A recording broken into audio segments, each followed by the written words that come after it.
Muy buenas tardes, soy el director del Museo Marítimo Nacional, Andrés Rodrigo, y nos encontramos en este momento justamente en una de las salas temporales del museo aquí en Valparaíso. Le damos la cálida bienvenida a todas aquellas personas que nos están en este momento siguiendo a través del canal de YouTube de la Armada, y justamente el día de hoy estamos aquí reunidos para conversar, para reflexionar acerca de la presentación que aquí tenemos a nuestras espaldas, esta exposición temporal denominada La Galería de los Ilustres, 3 siglos de presencia francesa en Chile. Y específicamente en esta conversación, en este coloquio, vamos a hacer énfasis en lo que se refiere a la odisea del barco L'Oriental y la llegada de la fotografía a Chile. Esta muestra, como les decía, que estamos presentando acá en este espacio patrimonial, va a servir entonces de contexto para esta conversación. Les cuento además que esta exposición que inauguramos, de hecho, un día 14 de julio, ¿cierto?, el Día Nacional de Francia, ha sido visitada por muchas personas. Estamos hablando de miles de personas. Desde grande a chico, así que estamos tremendamente contentos con el resultado que ha tenido esta exposición. Pero antes de partir, yo quiero darle también la bienvenida aquí a las personas que nos acompañan tanto de manera presencial, así como también de manera virtual, específicamente en Brasil. Así que vamos a partir primero por lo que están más lejos, o por la que está más lejos. Así que le quiero dar la bienvenida a María Inés Turasi, que se encuentra aquí a nuestra espalda, aquí en la pantalla. Ella es historiadora, doctora en arquitectura y urbanismo de la Universidad de San Pablo, investigadora y consultora ad hoc del Consejo Nacional de Desarrollo Científico y Tecnológico, y además profesora colaboradora del programa de posgrado en Historia y del Laboratorio de Historia Oral e Imagen de la Universidad Federal Fluminense de Brasil, por supuesto. Trabajó también en el Instituto de Patrimonio Histórico Artístico Nacional y en el Instituto Brasileño de Museos, y además en el Departamento de Fotografía del Museo Carnavalet en París. Ha escrito artículos y libros publicados en Brasil, Uruguay, Inglaterra, Francia, Argentina, España y Portugal sobre fotografía, el patrimonio y la historia de Río de Janeiro. Es una experta en el estudio de la historia de la expedición alrededor del mundo en la nave L'Oriental, cuyo tema es el que vamos a desarrollar también hoy día, y de la llegada del daguerrotipo a América del Sur, visitando casi todos los puertos que alcanzó la expedición, así como el lugar de su naufragio aquí, muy cerca del museo en Valparaíso, en un lugar ahí que se llama, ¿cierto?, La Roca del Buey. Aquí me corrige aquí uno de los profesores. Así que le damos la más cálida bienvenida a María Inés. Bienvenida. A mis derecha, ahí está María Inés. Perfecto. Bienvenida, María Inés, y un gusto que esté con nosotros. A mi derecha se encuentra Marc Turrell, más hacia la derecha. Él nació en Lyon, en Francia, es autor, editor, productor, periodista, fotógrafo y hasta montañista. Tenemos aquí una persona multifacética. Marc tiene una vasta trayectoria, es uno de los autores de la Galería de los Ilustres, junto aquí a Patrick Puigmal. Marc es vicepresidente de la Fundación de los Napoleónicos en Chile y delegado de la Fundación Napoleón para el Bicentenario. Fue productor de la exposición Frédéric y Dorly Marmillot, Los Amantes de la Cordillera, con la Embajada de Suiza en Santiago, y en Bolivia, La Paz, en el 2018. También fue editor de Travesía Campo de Hielo Sur, una expedición con H.W. Tillman de Jorge Quinteros Mira.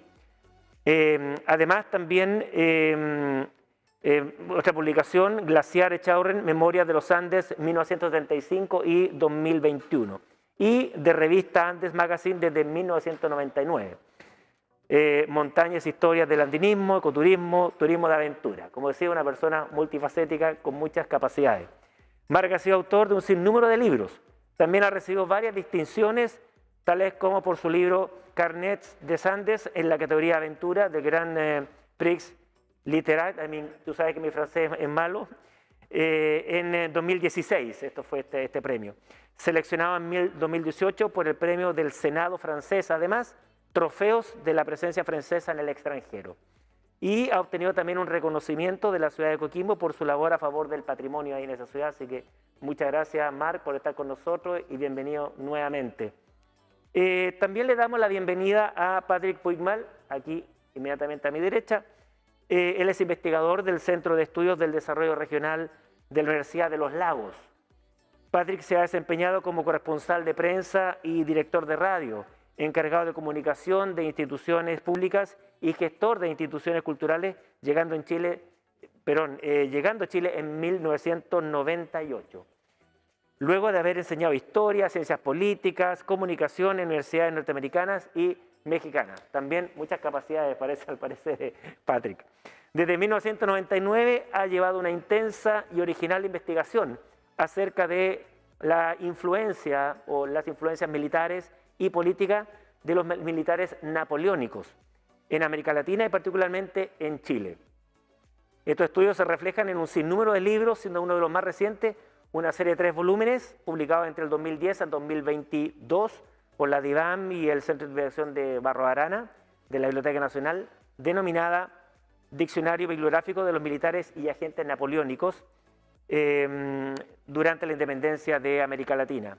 Además es coautor de la Galería de Solustres, 3 siglos de presencia francesa en Chile, que ya hemos indicado. Así que, Patrick, nuevamente, muchas gracias por estar con nosotros. Bienvenido. Es un placer estar acá, poder ver el maravilloso lugar donde tienen la exposición. Hemos tratado de hacerlo mejor, como dicen. También esta tarde nos acompaña aquí a mi izquierda, a mi siniestra, como digo yo, Diego Carabias. Aquí Diego es arqueólogo, investigador, docente, consultor internacional, divulgador sobre temas de patrimonio cultural subacuático y también un amigo de este museo. Forma parte del directorio del Centro de Arqueología Marítima del Pacífico Suroriental, ARCMAR, y es director además científico de la oficina especializada ARCA, ambas con base en Valparaíso. Actualmente se desempeña como director alterno del Núcleo Milenio Océano, Patrimonio y Cultura. Es autor de múltiples artículos en revistas científicas y presentaciones en congresos internacionales y nacionales también, por supuesto. Su experiencia curatorial incluye distintas exhibiciones arqueológicas tales como Mar y Memoria del Puerto y Bajo las Aguas del Puerto.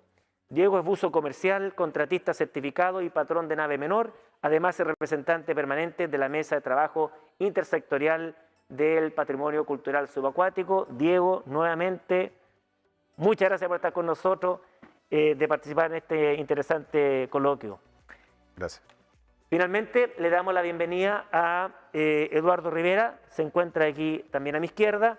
Eduardo es profesor de Historia y Geografía, actualmente es el curador del Museo Marítimo Nacional, donde ha llevado a cabo decenas de exhibiciones, tanto temporales como, digamos, permanentes. Además, desarrolla un importante trabajo referido a la documentación que posee la colección del museo, asesorando además a otras instituciones en temas de cultura de material marítimo y también de patrimonio cultural subacuático. Así que también le damos la bienvenida, que esté con nosotros Eduardo. Bueno, como decíamos al principio, esta muestra ha sido visitada por miles de personas con mucho interés.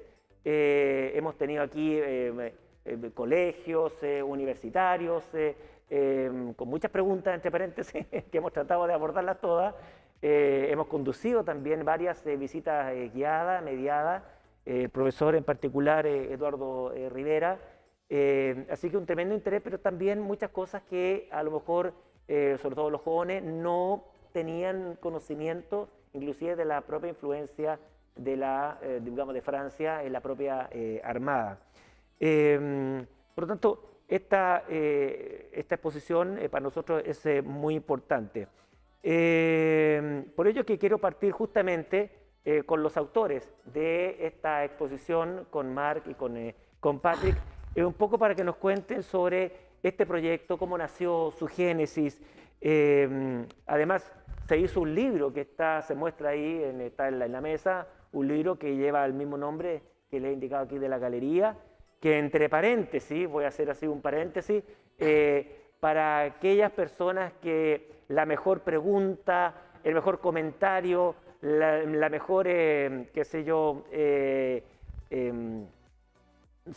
nos hagan alguna pregunta, alguna cosa, referido entonces en este coloquio en el canal YouTube, van a tener al final entonces un premio que se refiere a uno de estos libros que se encuentran aquí en la mesa, así que desde ya los motivos a que participen para sean premiados entonces al final de esta presentación. Bueno, como les decía, un poco saber del origen de esta exposición, cuáles fueron los elementos, cuáles fueron las materias que tuvieron en perspectiva y cómo finalmente arribaron a esta galería de estos paneles que tenemos aquí en nuestra espalda. Así que voy a partir primero por Marc, que se encuentra más aquí a la derecha, bajo esta primera pregunta de cómo digamos, cómo se generó bueno, y cómo también entramos en el tema del oriental y de la fotografía. Bueno, muchas gracias Andrés por esta presentación. Primero quiero recordar que hace casi 60 años llegó a Valparaíso el general de Gaulle, que fue recibido con mucho entusiasmo por el presidente Alessandri y por los porteños el 1 de octubre de 1964. Entonces, de Gaulle realmente ha sido con Napoleón una de las 10 figuras más importantes de la historia de Francia. Y si me permite este preámbulo, para decirle justamente que con el paso de los años necesitábamos recordar lo que fue esta presencia francesa en Chile tan diversa, tan fecunda desde el siglo XVIII, que organizamos con Patrick en el contexto del bicentenario de la muerte de Napoleón en 2021, que hemos conmemorado el año pasado. Entonces, es la primera vez que se organiza una exposición que arroja una visión tan diferente sobre la presencia francesa en Chile y basada en la vida de 70 ilustres, con documentos inéditos y poco conocidos. Entonces, y esta dimensión desvela realmente una dimensión realmente épica, yo diré novelesca, de la presencia de esos franceses acá desde esos últimos 3 siglos. Entonces, otro aspecto que a mí me pareció muy importante es que por primera vez se estableció una relación tan duradera y tan estrecha con las instituciones que han patrocinado y auspiciado nuestra exposición. Yo hablo de la Embajada de Francia, del Instituto Francés, de las universidades, 4 universidades que han participado, que nos apoyaron. Y bueno, para responder a tu pregunta, Andrés, puedo decir que el génesis de este proyecto, bueno, empezó hace más de 35 años, cuando llegué a Chile el año 1986, y que me permitió conocer personalmente a varios de estos ilustres, como por ejemplo el padre Dubois en Santiago, a André Bossonnet y Émile Allais, que fueron los pioneros del esquí en Chile, lo conocí personalmente, y por supuesto a Louis Dubutry, que fue el pionero, digamos, de las ciencias de los glaciares, de la glaciología en Chile. Y bueno, después de a raíz de la publicación de mi libro sobre Louis Dubutry en 2019, hicimos una edición en Francia y después una edición en Chile, presenté un proyecto a la Embajada de Francia para realizar una exposición sobre la presencia francesa en Chile. Entonces, pues estaba un poco muy preocupado de la poca conexión de nuestros compatriotas con su historia y de los chilenos en general, y el profundo desconocimiento que existe sobre esos aspectos tan relevantes de la influencia gala en nuestro país. Por eso que esta exposición no es sobre los inmigrantes franceses en Chile, pero más sobre los pioneros franceses que aportaron tanto a la construcción del Estado moderno de Chile, que tanto le hacía falta, y en muchos aspectos, la educación, las ciencias, la medicina, la fotografía, la religión también, derechos humanos, deporte. Entonces, yo sentí que esos hombres y mujeres que dejaron una huella tan profunda en la conciencia de muchas generaciones, no habían sido suficientemente reconocidos. Y peor, frente a la indiferencia, habían sido totalmente olvidados, muchos de ellos. Por eso que la presentación de nuestra exposición aquí en el Museo Marítimo responde a esta inquietud y es un justo reconocimiento de su obra. Pero siempre, Andrés, si tú lo compartes con nosotros, siempre debe existir un deber de memoria. Claro. Permanente, fundamental.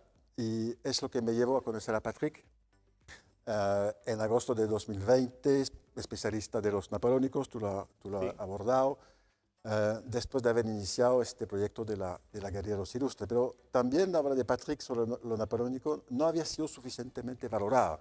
Entonces encontramos con la exposición el medio ideal para poder dar a conocer esta fantástica odisea de los franceses. Y entonces, desde este momento con Patrick tuvimos, digamos, una correspondencia, fusionamos nuestros conocimientos, nuestras ideas, nuestras escrituras para editar y publicar tanto el libro que la exposición.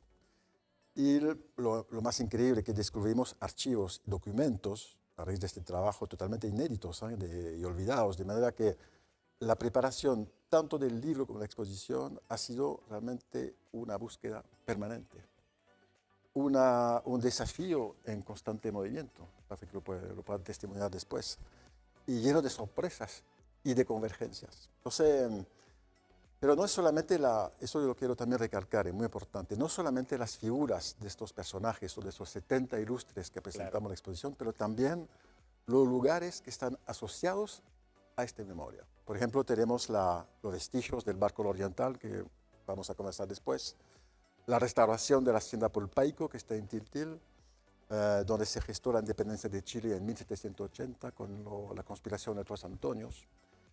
Está también la implementación de la ruta de los napoleónicos, que es una ruta inédita, única, que recorre 1.200 kilómetros desde el norte de Chile, desde Coquimbo hasta la isla de Chiloé.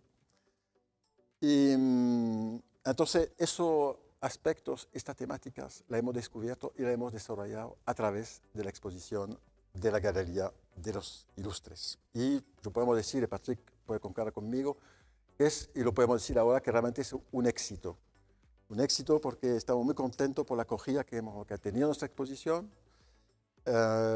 y, por supuesto, le agradecemos de todo el apoyo que nos ha brindado. Yo creo que hoy día es la manifestación más importante de este apoyo que nos ha brindado. No, muchas gracias, Marc, en realidad, por tus palabras. Y en realidad, claro, o sea, con tus palabras podemos ver un poco la génesis, pero pensando también, claro, o sea, cómo haber hecho el relato, ¿cierto? Y cómo consolidar o sintetizar. Claro, lo que dice el libro dice mucho más respecto a lo mejor de lo que está en los paneles. Muchos también podrían decir, ¿sabes qué? Se me quedaron muchas personas afuera que me hubiera encantado también haber destacado. Entonces, ese trabajo investigativo que a lo mejor ahí Patrick ahora nos puede detallar un poco más, tiene que haber sido un tremendo desafío de poder abordar y de construir un relato más o menos armónico y que sea también agradable a las personas que van a estar, digamos, que no solamente viendo la exposición, pero también el libro. Así que yo creo que por ahí, Patrick, podría, ¿cierto?, abordar un poco más ahí el detalle. Sí, sin problema. Empezando, reforzando una de las cosas que acaba de decir Marc. Puede parecer extraño lo que voy a decir, pero a pesar de que sea una exposición sobre 3 siglos de presencia francesa en Chile, es una exposición sobre la historia de Chile. Porque el interés de esos franceses es que han, en el momento en el cual estuvieron en Chile, aportado algo a la historia de Chile. Sea militarmente, políticamente, científicamente, en términos de educación, etcétera, etcétera, etcétera. Y eso es lo más relevante. Ya, no estamos acá haciendo proselitismo o publicidad para Francia. Claro, no es para nada nuestro interés. Claro. Nuestro interés es, cuando se crea un país como Chile al inicio del siglo XIX, y no es el caso específico de Chile, es el caso de todos los países del mundo, es el resultado de muchas influencias distintas, que vienen a partir de olas de inmigración, que vienen a partir de pueblos originarios, que vienen a partir de un montón de elementos humanos. Y si no conocemos el aporte de cada uno, perdemos un poco la esencia de lo que es la historia nacional. Y eso es lo que a mí me interesa mucho como historiador apuntar a eso. Entonces, como tú lo decías, cuando empezamos con Marc a trabajar y a buscar una manera de expresar eso, se nos vino a la cabeza la idea de la exposición. Pero al inicio no teníamos idea de qué forma iba a tomar, esto, claro. Después, ya si hay una exposición, tiene que haber un catálogo. El catálogo se transforma en un libro de 300 páginas. ¿Cómo hacemos ese hilo conductor? Claro. Justamente, ¿qué mensaje queremos difundir a partir de eso? Si uno parte de los que fueron los autores del complot de los tres Antonios, hasta los últimos, los dos padres Dubois y Jarlon, yo diría hay tres temas que son constantes. Primero, la idea republicana. Chile es el primer país en el mundo donde se trata de hacer una revolución republicana.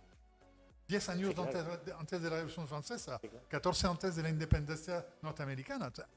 Uno puede decir, ¿por qué Chile? Claro. Ya era revolucionario ese pensamiento. Claro. Y dentro de los tres que organizan el complot hay dos franceses. Sí. Debe haber algo que ver con eso. Claro.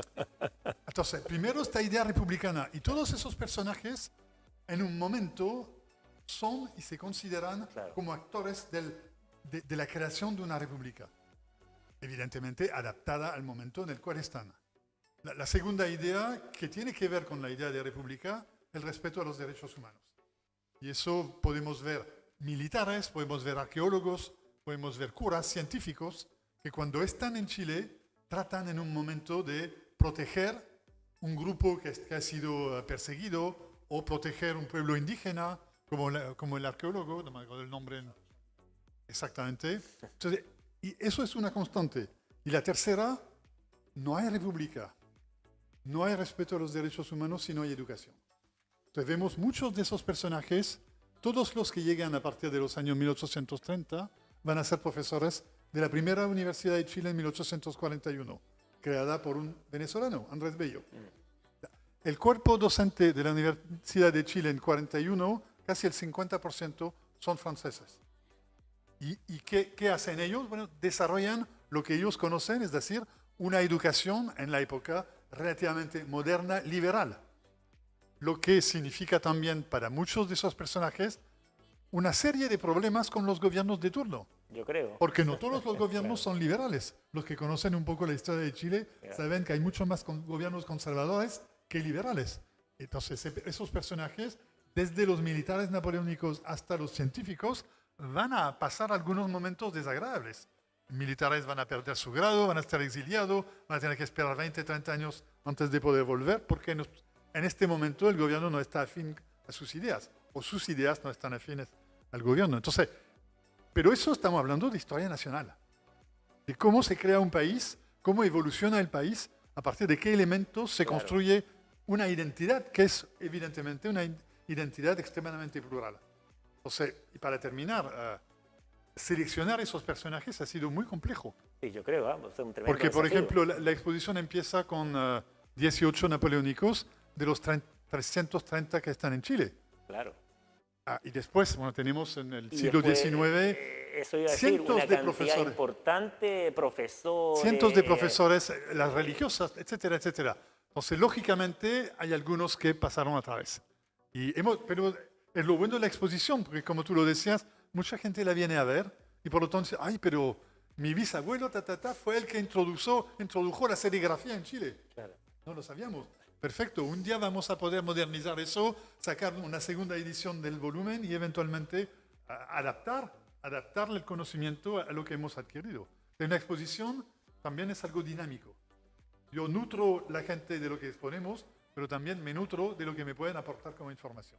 Claro, eso para tratar de responder a tu pregunta. Claro, porque yo creo que esa respuesta ya es compleja y porque evidentemente, claro, o sea, las áreas en donde estuvieron ahí, digamos, franceses, trabajando, como digo yo, contribuyendo al desarrollo nacional, porque y en el desarrollo nacional, por supuesto, está la historia de Chile detrás, tras bambalinas, digamos, lo que se va generando.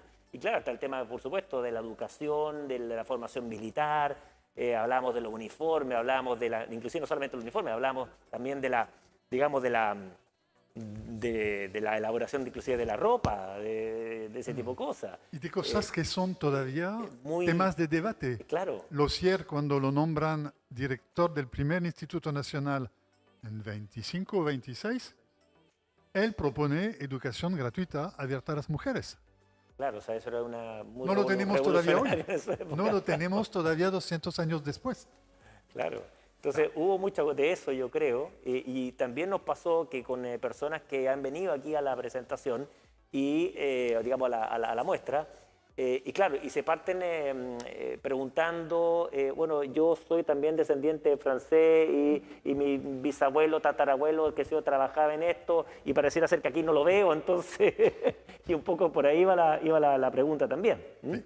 Ahora, evidentemente que esta influencia o este trabajo, digamos, con el tema francés, también, por cierto, no solamente a la Academia en lo civil, pero también influenció a la propia Armada de Chile. O sea, ahí también muchas veces nosotros nos preguntamos, o sea, está esta apreciación del origen, le hace español y posteriormente reforzado con todo el tema inglés, digamos, de la influencia británica, en este caso, en la Armada de Chile. Pero por cierto que también hay varios elementos que tienen que ver con Francia. El primer comandante de la Armada Republicana Chilena es un francés, Juan José Tortel. Exactamente. Que también es el primer capitán del puerto de Valparaíso. Claro, así es. El primero que desarrolla la primera escuela náutica es Duprat, también un marino francés 30 años después. Y claro, y ahí hablamos también del tema de cómo se va un poco conformando la geografía en base a esa presencia o esa contribución, digamos, francesa, y lo tenemos muy bien aquí en el puerto. Tenemos hasta una punta que se llama Punta Duprat, el faro Duprat, y todo lo que desarrolló Duprat en el sector ahí del puerto donde ahora está Ammar Valparaíso. Ahí tenemos también cómo afectó también al tema inclusive del manejo de la geografía. Bueno, pero a propósito de eso de la influencia de la Armada, o sea, en la Armada, bueno, aquí en esta exposición también fue curada por nuestro curador Eduardo Rivera, que se encuentra aquí a la izquierda, incorporando una serie de objetos, elementos que justamente tienen que ver con eso, de esta influencia, esta interacción, esta historia, digamos, de Francia que va caminando junto también a la historia de la Armada. Así que un poco le quiero aquí ofrecer la palabra también a Eduardo que nos cuente sobre cómo, digamos, curó y cómo trabajó este tema. Bueno, efectivamente, esta exposición nos permitió, al igual que otras tantas exposiciones, dar una segunda lectura a los objetos. Muchas veces los museos de corte naval o que aluden de cierto modo a colecciones relacionadas con Fuerzas Armadas, es muy fácil caer en la tentación de quedarse solamente con la lectura del objeto asociado a la batalla o al héroe. Pero los objetos tienen múltiples lecturas porque finalmente estos personajes estaban viviendo dentro de una sociedad que tenía ciertos cánones estéticos. Es decir, cuando la Marina decide diseñar sus uniformes hacia la primera mitad del siglo XIX, y precisamente tengo acá el retrato del almirante Oscar Vial, así que ilustra perfectamente lo que estoy comentando. Un uniforme francés, está hablando. Claro, lo hace de acuerdo a la moda militar, moda naval que existe en el periodo. Entonces, ya hay un canon estético que es importante mencionarlo y de hecho nosotros elegimos objetos que tienen que ver con eso, con los sombreros apuntados o bicornios, las charreteras, muchas partes de los uniformes tienen nombres franceses también, y porque Chile al constituirse en una república ve a Francia como un modelo, no solamente un modelo desde el punto de vista de lo militar, sino que también de lo científico. La marina chilena es una marina científica, es una marina que es profundamente heredera de la marina española. La marina española es una marina científica, y bajo esa línea la Armada de Chile no solamente lleva a cabo elementos estéticos, como el uniforme, sino que también otros formativos. No olvidemos de que la escuela naval tenía una connotación de escuela secundaria. El día de hoy la escuela naval tiene una connotación de educación terciaria, es decir, así como hay jóvenes que van a la universidad, hay otros que van a la escuela naval. En la época no, en la época como así habían algunos que iban al liceo, otra influencia francesa, ¿cierto? Unos iban al liceo, otros iban a la escuela naval, y algunos de ellos seguían en la carrera naval y otros pasaban a la vida civil. Eran los llamados cadetes supernumerarios. Por lo tanto, como una escuela de formación del Estado, también está bajo la influencia francesa, como la Universidad de Chile, como el Instituto Nacional. por lo tanto no nos llame la atención de que buena parte de los profesores, por ejemplo, de la reapertura de la Escuela Naval el año 1858, son franceses. Narciso Desmadril, por ejemplo, Jean Chouteau. Jean Chouteau es un caso muy interesante porque él tiene una participación importantísima en la vida pública de Valparaíso. Y hay otros objetos también que están presentes en esta exposición que nos hablan de una dimensión un poquito más desconocida de la influencia francesa en Chile, que son lo que podríamos llamar los franceses de paso. Franceses que pasan por estas costas, se van luego, pero van dejando una influencia, van dejando un conocimiento. Por ejemplo, los navegantes de San Malo, los tenemos presentes acá también, y de hecho tenemos la sala del Cabo de Hornos, donde hablamos de estos navegantes de San Malo. También estamos hablando de los exploradores que pasan por Chile, como el caso de Fressier, el caso de Dumont d'Urville, el caso de Bougainville, por ejemplo, que van dejando una imagen del país que es muy novedosa y que está presente también acá, y es que es una visión del país ajena de todo afán político, porque los primeros cronistas que tienen Chile son cronistas españoles. Tiene que contar a España lo maravilloso que es el país que ellos están conquistando. Pero los franceses no. Los franceses hacen una visión, llamémoslo un poquito más bien etnográfica inclusive, de lo que ellos están viendo acá. Entonces, esta exposición sirve de punto de partida para hablar de estos objetos que están en la colección del museo. Algunos de ellos nunca habían sido exhibidos y otros que habían sido exhibidos habían estado en otro contexto.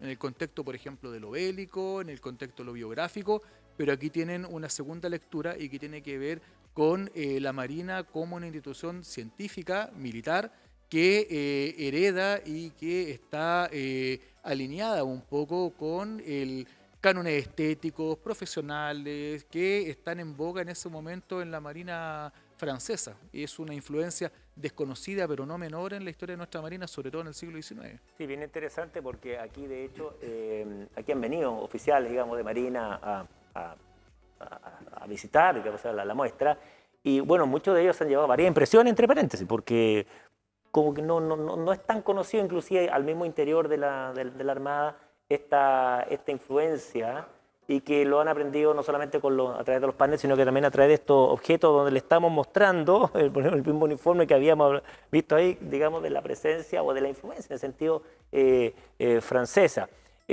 Muchos también quedaron impactados. Hay un libro que tú colocaste ahí de la Escuela Naval, donde se enseñaba astronomía o navegación astronómica, y los libros son todos en francés, y que venían y eran editados, digamos, directamente desde Francia para la Escuela Naval aquí, para el aprendizaje, digamos, de estos alumnos. Entonces, bien interesante lo que estás comentando tú, Eduardo. Sí.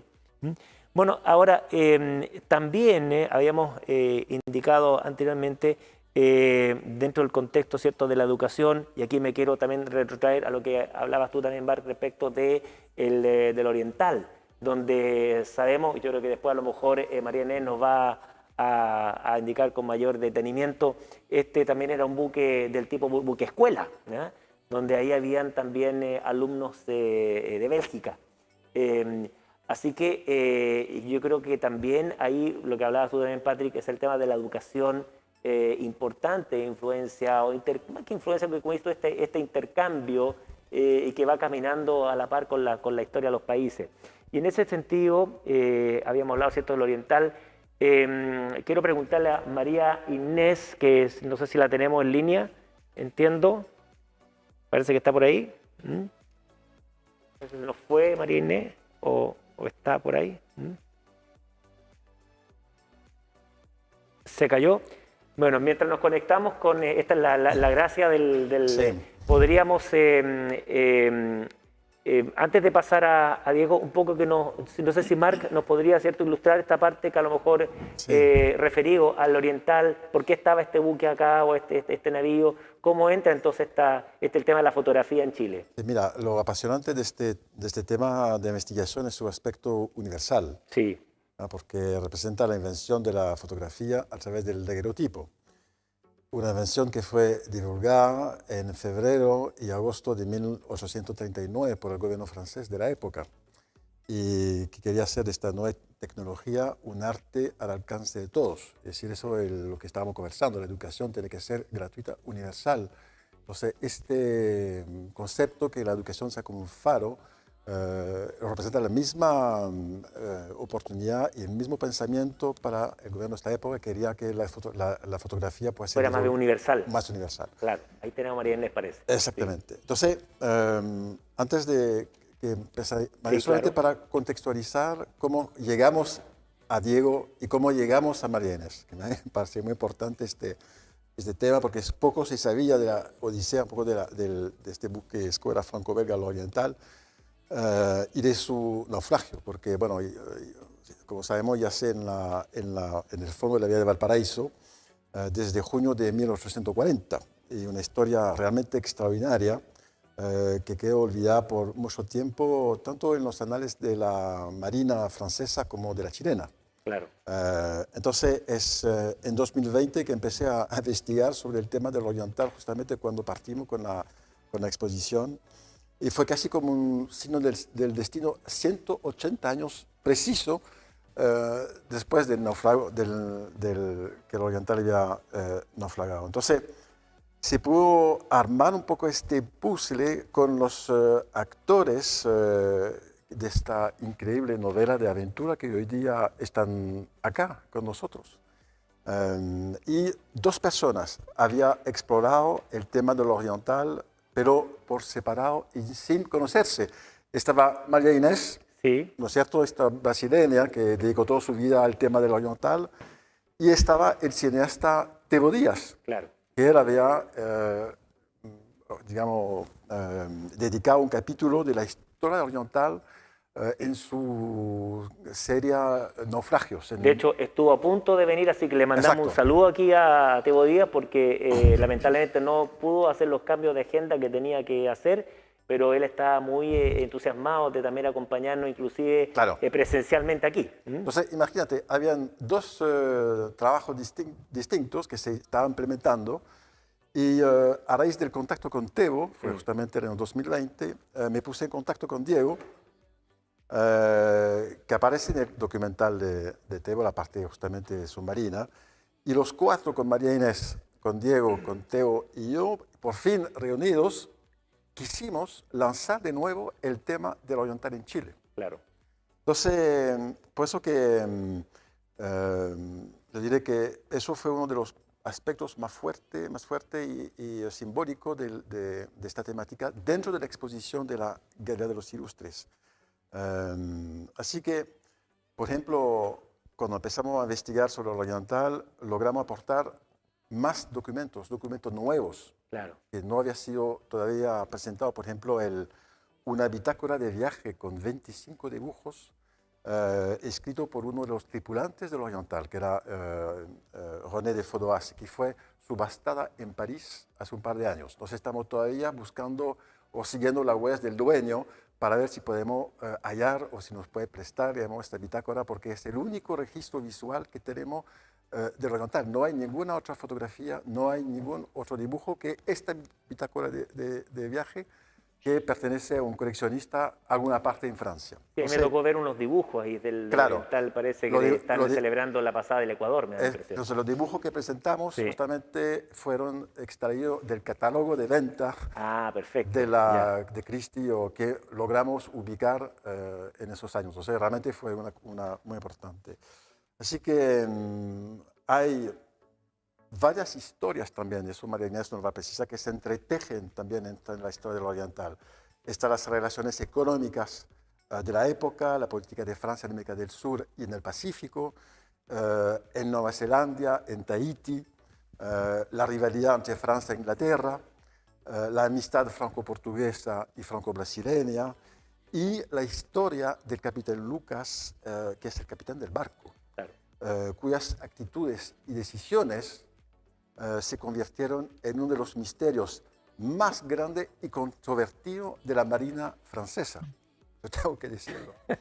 Y eso María también nos lo va a explicar después. Así que... Claro, por ejemplo, hay un tema ahí, sobre todo cuando aquí, ¿cierto?, naufraga el buque, y bueno, si fue la decisión, ¿por qué no salió? ¿Por qué permitió siguiendo que el buque, digamos, encallara finalmente. Claro, entonces uno de los temas, uno de los aspectos, pero tú tienes entonces aquí los 4 protagonistas, 5 con Patrick, y para tratar un poco hoy día esperemos esclarecer este misterio. Y no cabe duda que si encontramos los vestigios del Oriental en la bahía de Valparaíso, que sería uno de los otros capítulos de esta exposición, entonces eso va a generar un gran impacto nacional e internacional. Pero quiero dejar la palabra a María Inés, que está impaciente que la recuperamos nuevamente, que estaba aquí en virtual, y que yo creo que es la persona también indicada que nos va a ilustrar con mucha mayor profundidad respecto del Elemental, respecto de la fotografía. Así que, sin nada, le vamos a dar entonces la palabra a María Inés. Muchas gracias nuevamente y por tenerte nuevamente virtual. Te perdimos por un par de segundos.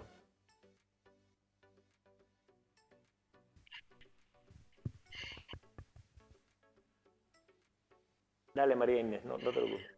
Buenas tardes, ¿me escuchan? Sí, fuerte y claro. Sí, porque percebo que la conexión, no sé si es mi conexión, no está muy buena. Si vamos a tener algún problema, voy a hacer con el celular la conexión, porque no sé qué pasa, que hoy está bien. Muchas gracias por esta invitación del Museo Marítimo Nacional, su director, Arthur Andrés Rodrigo y equipo. Voy a compartir una pantalla porque quero pedir desculpa. É um prazer estar aqui nesta oportunidade com Mark, Patrick, Diego, os outros. Pero quero pedir desculpa por tentar fazer esta apresentação em espanhol, que é portunhol, porque sei que vou ter muitos erros no idioma de los anfitriones. É uma ousadia, mas pero também uma deferência. Então, vou compartilhar aqui. Sim. Sí, esta es una imagen que de la última vez que estuve en Valparaíso, estuvo 2 veces, uma em 97 e a outra em 2011, quando estava já haciendo a investigação sobre el Oriental.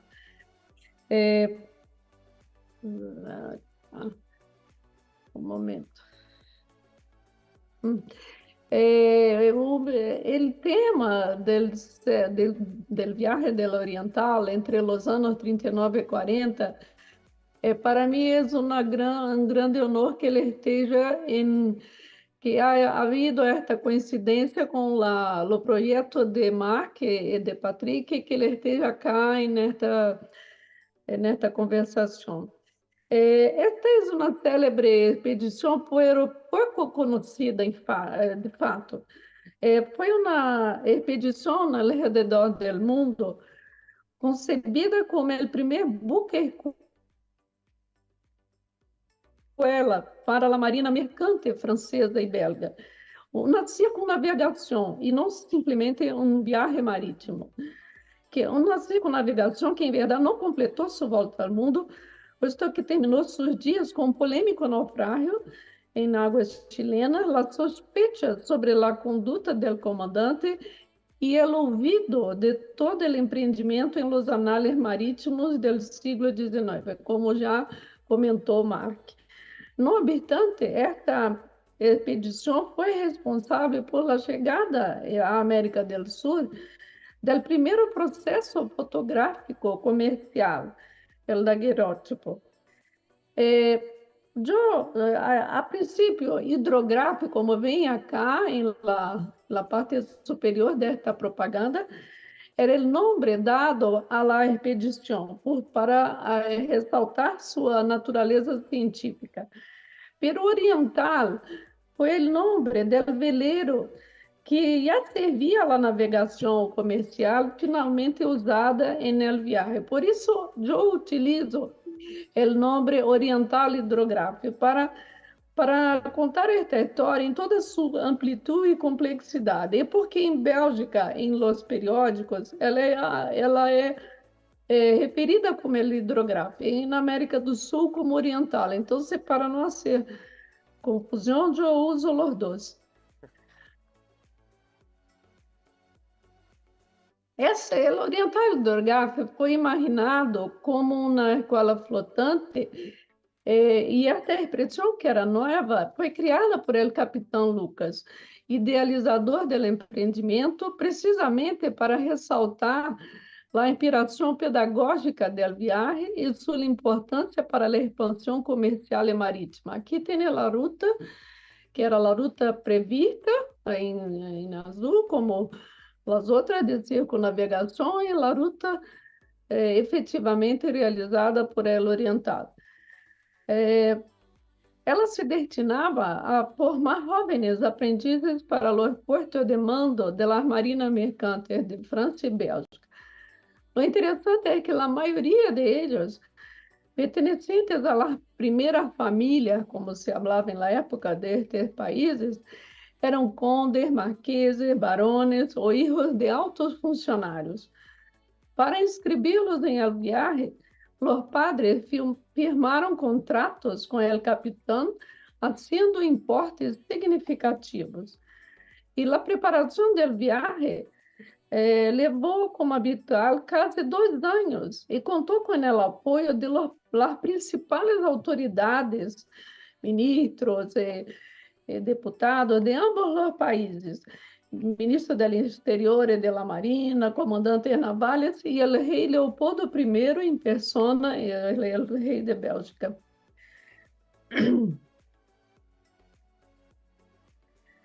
O capitão da Marina, que concebeu a expedição do Oriental Hidrográfico, era muito sagaz.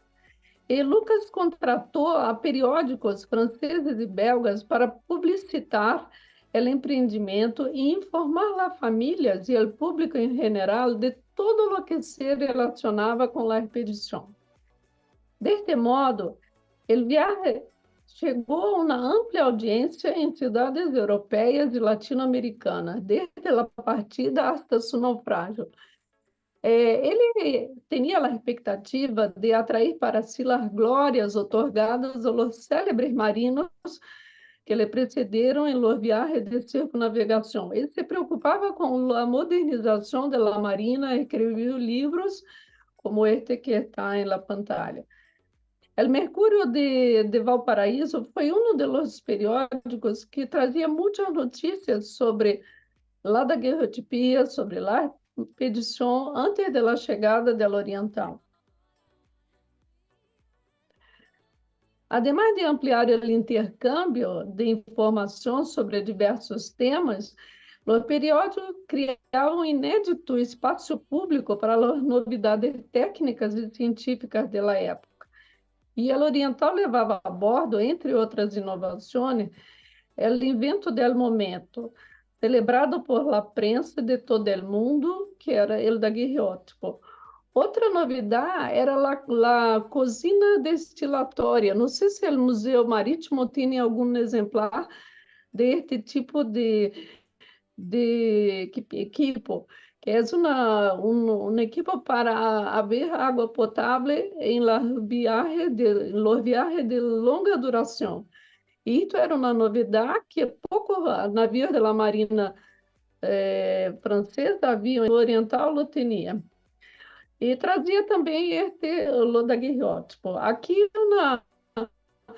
uma referência do periódico belga que comenta o encontro de Lucas com daguerreótipo neste viagem. Então, demonstrações do invento foram planeadas para os portos que seriam visitados, precedidas de artículos em la prensa. Em Lisboa, os viajeros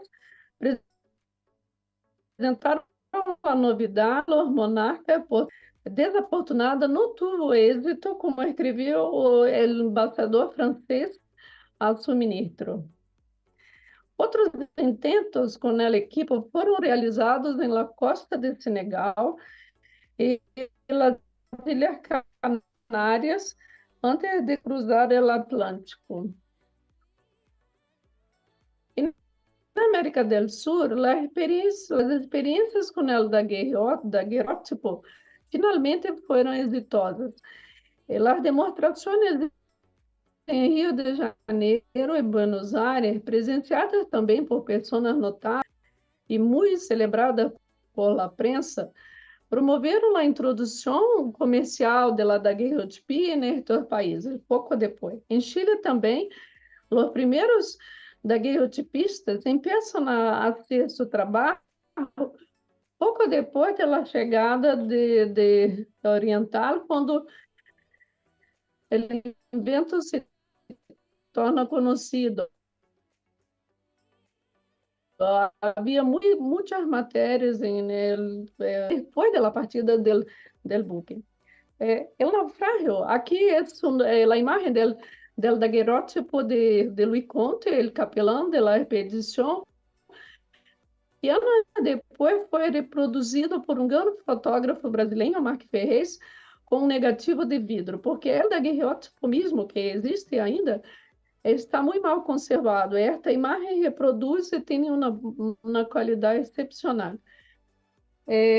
Então, o Oriental Hidrográfico arribou a Valparaíso em fines de maio, pero ao sair de seu porto 23 de junho de 1840, o buque se hundiu em las proximidades de Playa Ancha. Sin embargo, todos se salvaram, assim como documentos e objetos levados a bordo.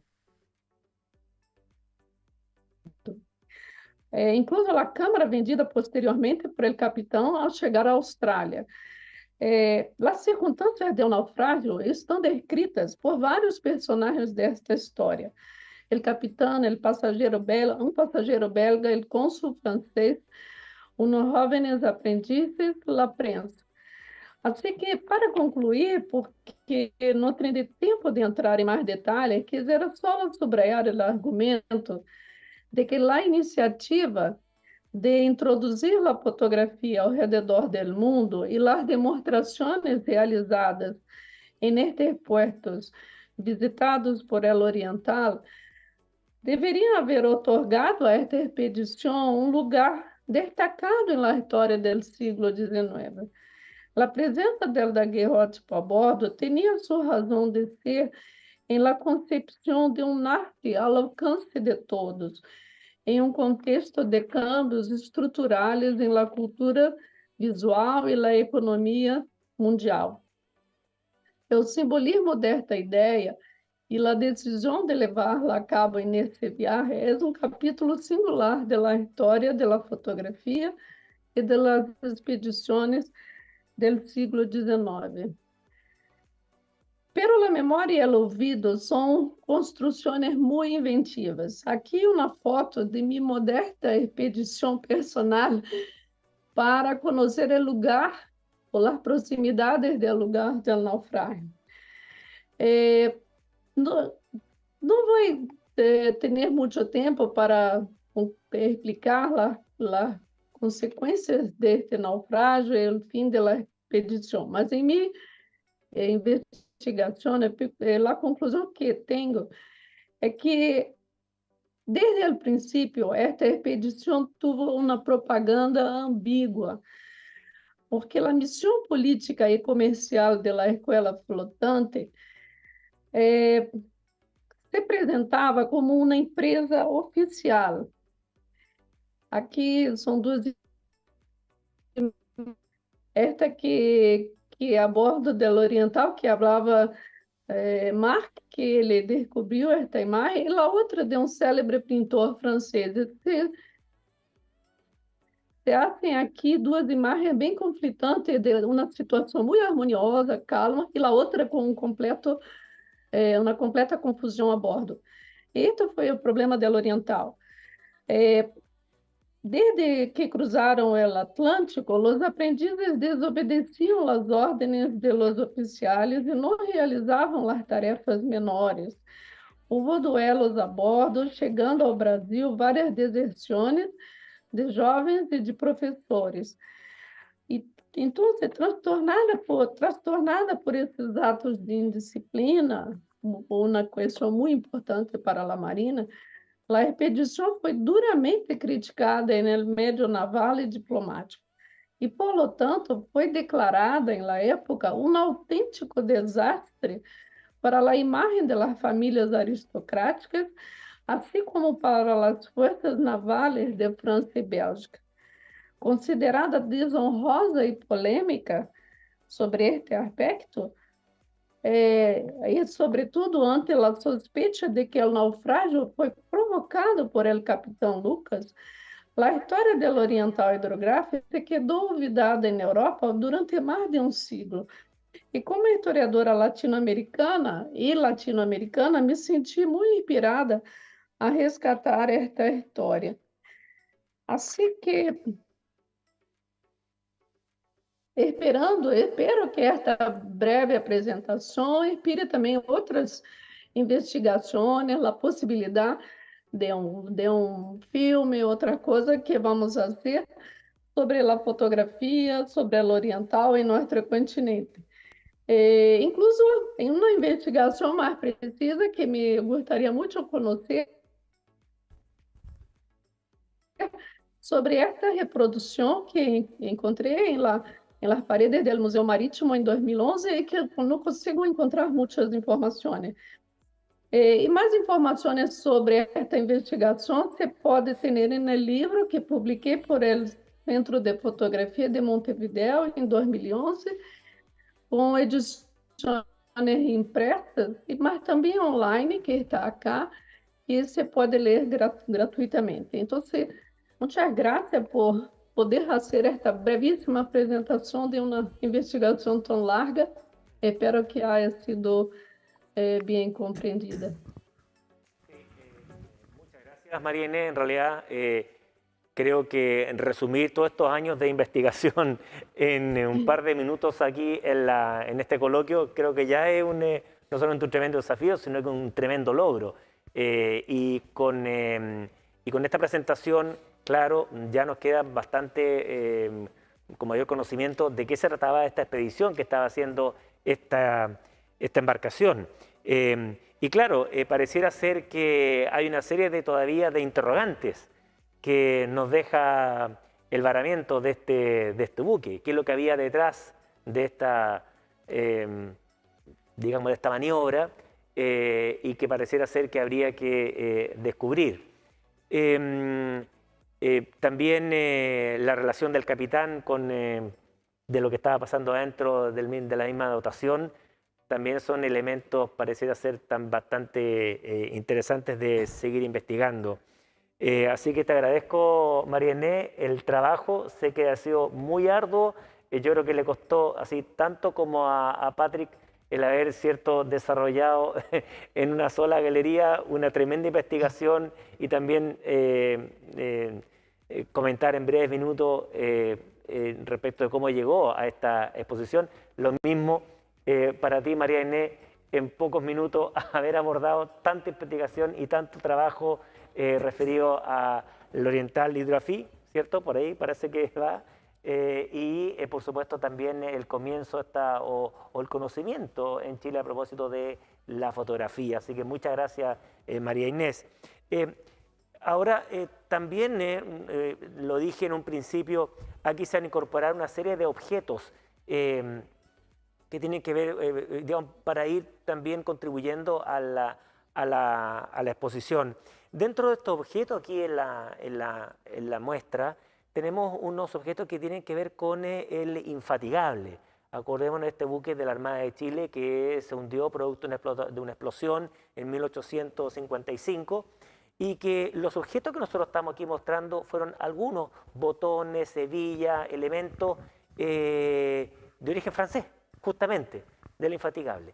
Entonces, un poco la reflexión que nosotros nos hacemos y que aprovecho también que uno de los gestores de estas expediciones científicas, en este caso submarina, fue liderada aquí por Diego Caravia y por supuesto también con con el apoyo aquí de TPS. Entonces, ¿qué es lo que reflexionamos nosotros? Que claro, con el conocimiento de lo subacuático, de lo que pasó, lo que de algún pecio en este caso, de un buque hundido, podemos llegar también a una serie de investigaciones y conocimiento y saber realmente qué pasó. Estoy haciendo entonces el símil conectándome con lo oriental. Entonces, en este sentido, Diego, aquí hablaba también María Inés sobre cómo seguir desarrollando, cómo explorar, cómo hacer una investigación o propiciar una investigación para el oriental, por ejemplo, en este caso, dado tu experiencia, dado los tremendos logros y resultados obtenidos con el Infatigable, haciendo así, digamos, ese símil comparativo. Bien, habría que partir por explicar, Andrés, que Valparaíso tiene un potencial en términos de patrimonio cultural subacuático que es enorme. Se han localizado más de aproximadamente 80 naufragios patrimoniales en la bahía. Sí.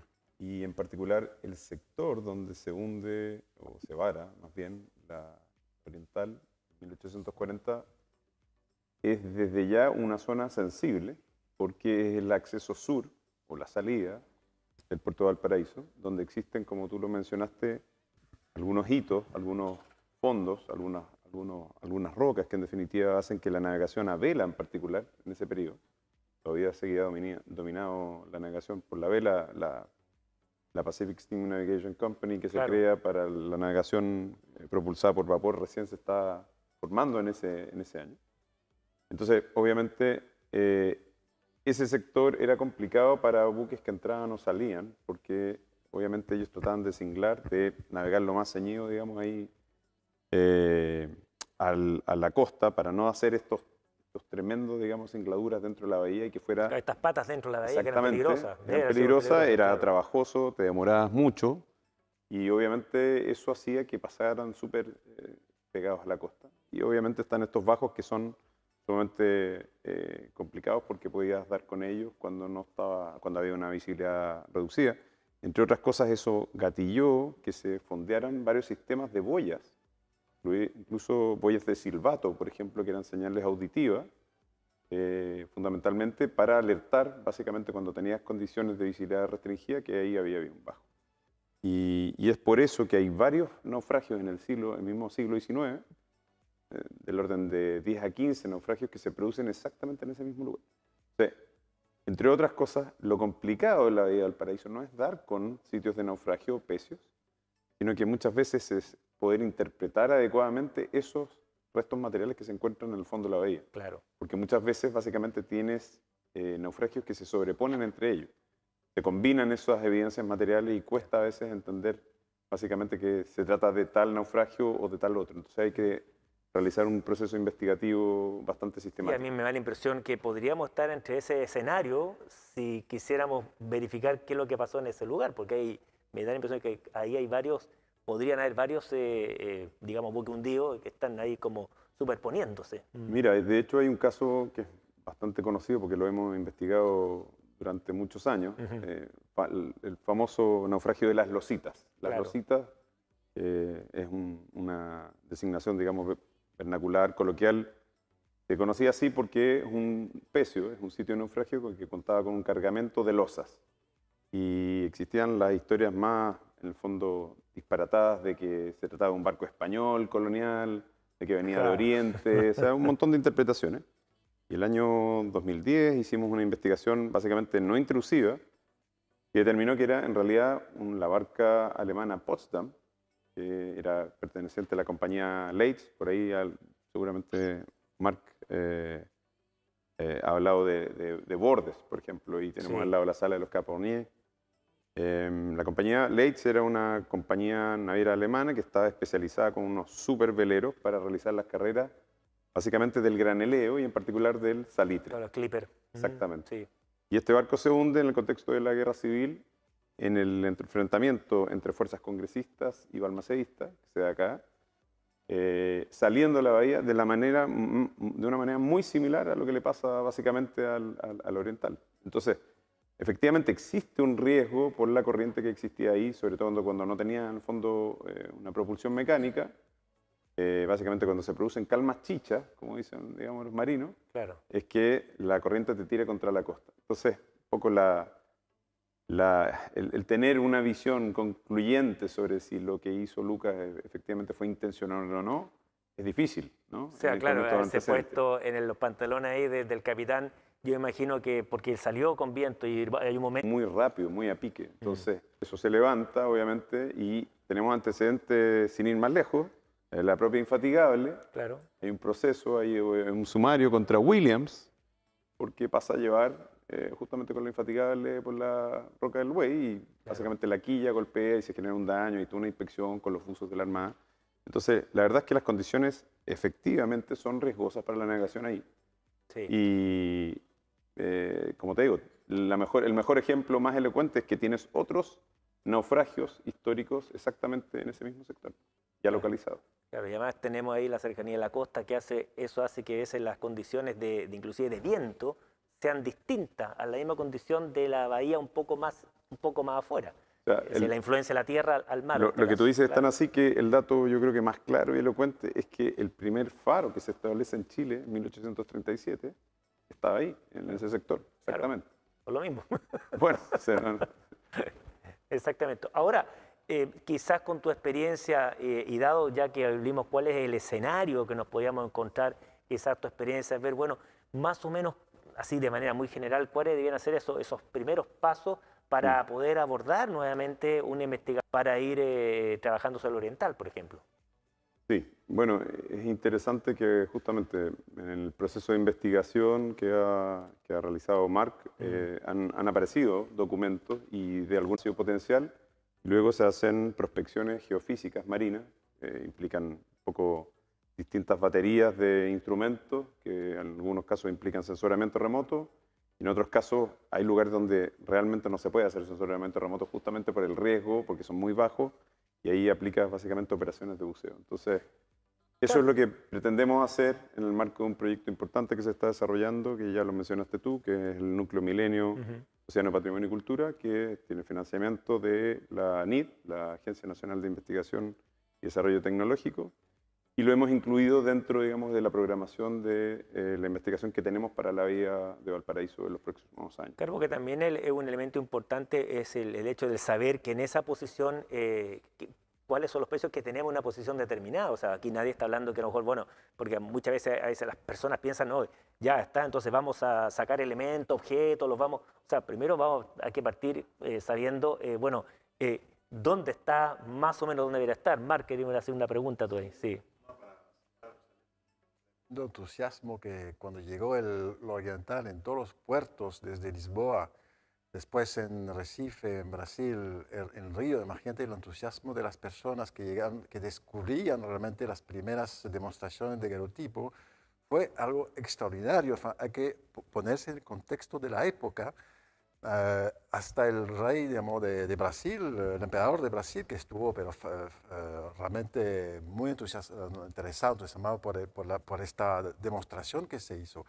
Entonces, hoy día existe, yo diría, casi el mismo entusiasmo para poder rescatar esos vestigios, porque estamos hablando del descubrimiento de la fotografía, es un arte mayor en el mundo. O sea, la historia en placas de vidrio, como decía un poco Patrick, es la historia que estamos llevando, pero ahora la tenemos en placas de vidrio o en un elemento similar, digamos. Claro, entonces sabemos que los daguerrotipos, que el aparato fue desembarcado, que seguramente nosotros hicimos el inventario de los posible inventario con María Inés y Diego de los objetos que quedarían todavía. Entonces, yo creo que puede haber una cooperación chilena, francesa y belga.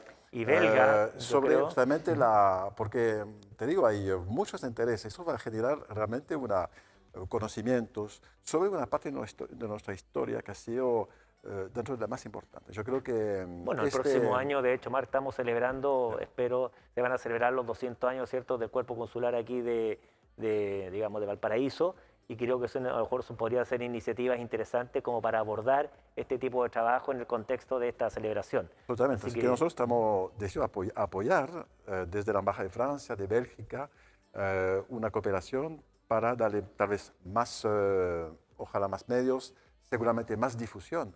Y eso puede contar con todo nuestro apoyo. Y desde Brasil, por supuesto, porque yo creo que los dos daguerrotipos que quedan de esta aventura están en manos de un coleccionista en Brasil. Entonces, imagino lo que va a generar como interés de todos los apasionados de la fotografía en el mundo, coleccionistas, que hace parte de nuestro patrimonio universal. Claro. Y eso tenemos, y está aquí en la Bahía de Valparaíso. Y justamente es bien interesante lo que tú planteas también, porque sí, o sea, el conocimiento de la historia a veces, claro, una vez un poco construye, a veces, pero hay elementos, hay materias que a veces uno ni siquiera conoce, ni siquiera intuye, y sin embargo, y yo o sea, lo digo aquí abiertamente, con el trabajo que hizo Diego aquí en El Infatigable, nosotros inclusive en el mismo museo nos nutrimos de varias materias, de varias cosas que no necesariamente las teníamos en nuestro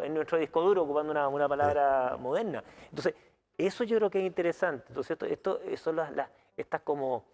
estos resultados que uno puede obtener con este tipo de investigación son significativos e inclusive, no sé qué puede cambiar la historia, pero nos dan algunos elementos o líneas de investigación súper interesante, así que yo en ese sentido no puedo estar más de acuerdo. Sí, contamos con el apoyo, por supuesto, de la Armada, porque también son los primeros interesados todo el patrimonio subacuático de Valparaíso. Y los que ganan los permisos pues, para poder hacer esta actividad subacuática. Y esperamos recibir aquí en el museo los primeros vestigios del Oriental, que sería una exposición pero maravillosa y única, inédita. Entonces realmente entusiasmo hay, voluntad hay, medios hoy en día están. Yo creo que lo único que falta es definir la fecha, ¿no? Así que eso es lo que estamos hoy en día tratando y a propósito de entusiasmo, veo aquí a unos asesores ahí, Claudio Soto, que está en la voz en off.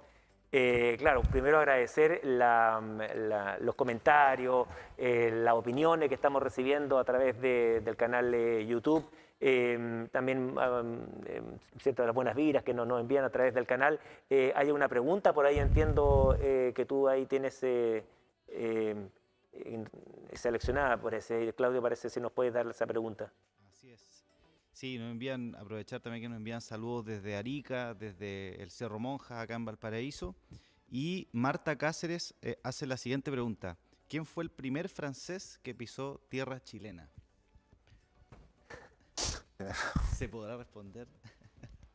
Bueno, dentro de los napoleónicos yo creo que... El primero yo no podría asegurarlo, pero yo sé que a partir de 1702, es decir, cuando el rey francés, envía a su hermano para asumir la corona española, se negocia un tratado entre Francia, España y la colonia española de Chile.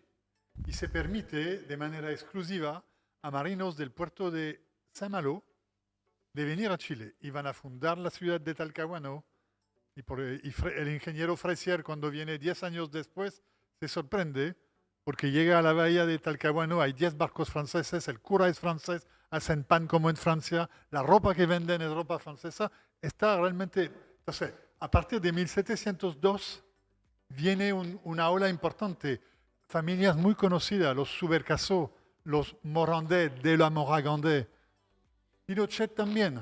Son todos originarios de Saint-Malo o de la región, los alrededores de Saint-Malo. La Jarpa de la Harpe. Hay muchas familias que después van a jugar un papel importante en la historia de Chile, vienen a partir de este momento. No estoy diciendo que no había franceses antes. Probablemente había franceses que pertenecían a la Armada Española y que eran oficiales de barcos, o algunos hasta en las tropas de conquistadores. Había de todo, ¿eh? Pero de los primeros que realmente se radican oficialmente y desarrollan una actividad acá a partir de 1702. Claro, o sea, en mi teoría también, claro, los primeros franceses que llegaron, o sea, yo digo que tiene que haber sido marino, porque no sé si tú tienes un antecedente ahí Eduardo. Sí. No un antecedente en concreto, pero hay que considerar que existía el contrabando. El contrabando muy pobremente documentado, porque el contrabando, bueno, sigue siendo ilegal. Entonces, el contrabandista no se registraba en el puerto, naturalmente.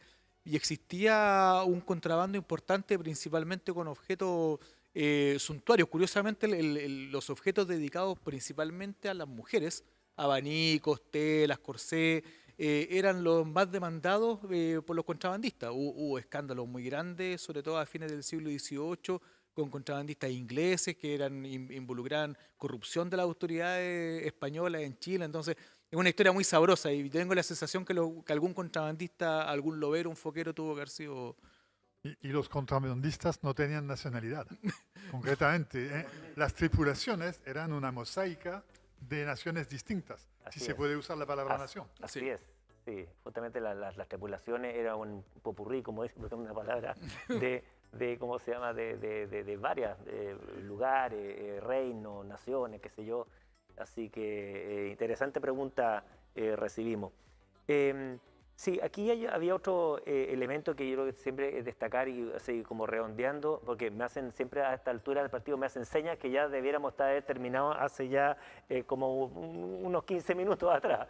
Pero es interesante esta influencia en las áreas de la academia, en las áreas del desarrollo tecnológico. La navegación, por cierto, ¿no? Aquí la navegación súper interesante. En el campo militar, ya la cosa más doctrinaria, también de Francia. En todos estos, como lo mismo Cali Oriental, de nuevos inventos que venían justamente de Francia. Y eso hacía que también, evidentemente, que muchas personas de Chile quisieran ir a Francia, porque también no son pocos de los franceses hacia acá, sino que también de chilenos, digamos, que querían ir a Francia para, ya sea para estudiar, y aquí también en esta exposición también lo trabajamos ese tema en los distintos objetos. Ahí en ese sentido Eduardo hizo una investigación bien interesante de muchos oficiales y gente más, qué sé yo, de aquella época que iba a Francia justamente a no solamente a hacerse los uniformes bonitos que tenemos allí, pero también a interiorizarse de procedimientos, de la parte también de la literatura, y para tomar ese sabor, como dicen en francés, y traerlo después a Chile. Marc, algo quería decir también, sí. Uno de los resultados de la exposición, de sus acciones, justamente entre la relación entre Chile y Francia, es un proyecto de hermanamiento que tenemos entre dos ciudades, que es la ciudad de Arauco, sí, en el sur de Chile, y la ciudad natal de uno de los napoleónicos, que se llama Carlos Losier, Patrick lo evocó delante, que fue el primer rector laico del Instituto Nacional y que vivió más de 30 años en la Araucanía.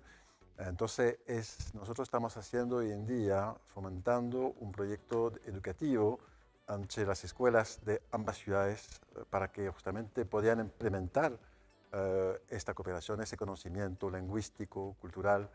Y nos parece muy importante que dentro de la exposición que estamos haciendo no solamente sean paneles que estamos presentando, sí, pero muy importante sobre todo acciones como Losier, como la Sierra Polpaico y como lo oriental hoy día. Perfecto. Es historia viva. Sí. Es historia viva. Eso yo. Que es la gracia de la historia, ¿no?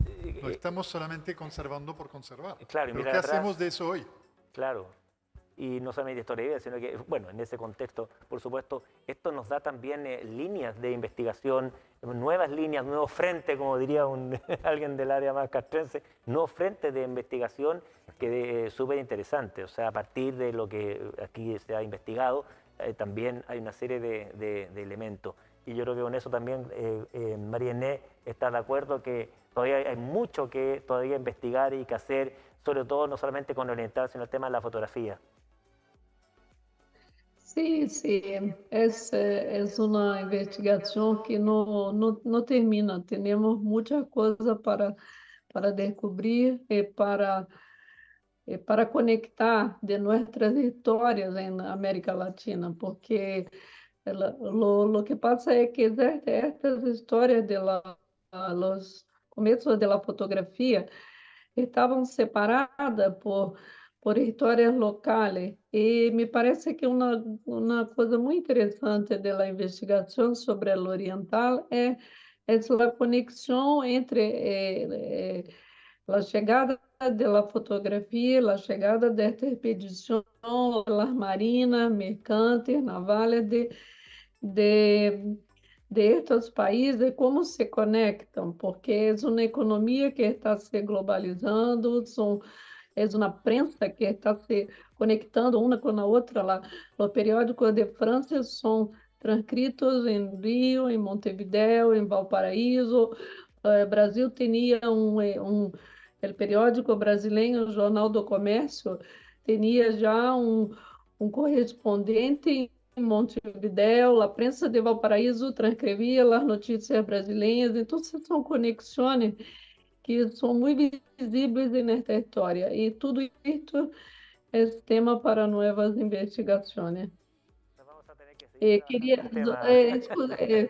Queria só felicitar especialmente não só o Mark, que hace su pesquisa, suas investigações em Chile, mas especialmente Diego, porque me encanta que uma história que para mim se passa no siglo XIX, mas que sempre tuvo a impressão que podíamos descobrir incluso algum daguerrótipo em uma casa abandonada, porque assim que muitas fotografias estão em caixas de sapatos, mas também os vestígios do Oriental no mar, alguma coisa que possa vir. É muito interessante que haja um investigador com a qualificação de Diego para fazer esta pesquisa, esta investigação sobre o Oriental. Me encanta que ele esteja com este proyecto. Excelente, María Inés. Bueno, yo creo que ahí te tiene una tarea que explorar. Bueno, estamos llegando al término. Yo le quiero agradecer realmente, no sé si quieren sucintamente decir algunas palabras como para terminar en sus respectivos ámbitos. Bueno, que yo quiero agradecer no solamente a nuestros panelistas que hoy día nos ilustraron, de cosas que es bueno comunicarlo, a eso voy yo. Es bueno comunicar que en esta historia viva, ¿sí? Esta muestra representa eso, esa historia viva que tenemos que comunicar y que sirve también para conocer no solamente lo que pasó, sino que para dónde vamos caminando hacia el futuro. Quiero agradecerles nuevamente a Marc, a Patrick, a María Inés, que se encuentra aquí al centro, aquí en la pantalla, a Diego, a Eduardo Rivera por dedicar estos minutos para conversar del Oriental, de la fotografía, de esta muestra maravillosa que entre paréntesis ya está llegando a término, porque sabemos entonces del requerimiento que existe de otras casas, digamos, no solamente de estudios, sino que también museos que requieren de esta muestra, así que nos vamos a desprender de esta muestra con mucha pena, pero creo que fue muy exitosa, como les dije, visitada por miles de personas. Quiero agradecer también a la Dirección de Comunicaciones de la Armada, que hace posible que lo que estamos haciendo ahora, que esta actividad se pueda, ¿cierto?, difundir no solamente en Chile, sino que a todo el mundo. Esta exposición, esta conversación, este coloquio va a quedar grabado en el canal YouTube de la Armada de Chile, así que ahí pueden revisarlo, les sirve también como antecedente para estudio. Creo que aquí como corolario, claro, quedó no solamente lo importante de esta exposición en sí, que va caminando con la historia de Chile, sino que también muy importante estos desafíos que nos quedan por delante, que es el tema de la investigación, o seguir investigando sobre lo oriental, pero también sobre una serie de líneas de acción que ya nos indicaba aquí Patrick, estas líneas de investigación muy interesantes que todavía nos quedan por la proa, como diría un marino. Así que muchas gracias a todos los que hoy día nos siguieron y ojalá lo tengamos nuevamente en una próxima conversación, en un próximo coloquio aquí liderados por el Museo Marítimo Nacional. Muchas gracias.